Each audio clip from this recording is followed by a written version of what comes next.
Hani orqadan deteksiya qilarmikan, GPS uzib tashlaganman. Yana glushulka ham bor kamiga.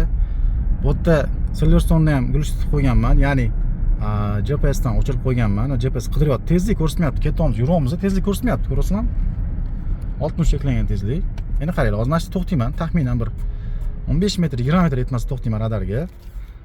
Отражение bo'ladi, deteksiya bo'lishi kerak. Отражение bo'ladi, deteksiya bo'lishi kerak. Bu yerda ko'rmayapti, ko'rasizmi? Bu ham ko'rmayapti. Hozir o'tib ketamiz. O'tgandan keyin qancha bo'lishi kerak? O'tib ketamiz. Bo'ldi, atom dedi. Signatura ishlayapti bolalar. GPS ochiq, signatura ishlayapti. K diapazon emas. Bu kardon derdi-ku, nima aytmayapti bu kardon deb. Mana, o chempionimiz orqasidan 100 metrdan, 150 metrdan, 120 metrdan oldi deb rosa ko'pirtirdinglar. Bu atom deb signaturadan yozib turibdi-yu. Ey, ekspertmisizlar yo chala ekspertmisizlar? Isbotlab beringlar bu narsani mana. Bu hozir ko'rdik shu narsani. Signaturadan atom dedi. GPS ochiq turibdi. Chunki glushulka bor. Hamda mobil telefonimni ham hozir internet ishlamayapti. Telefon qilib tusholmaysizlar menga hozir. Mo'sh narsa bu.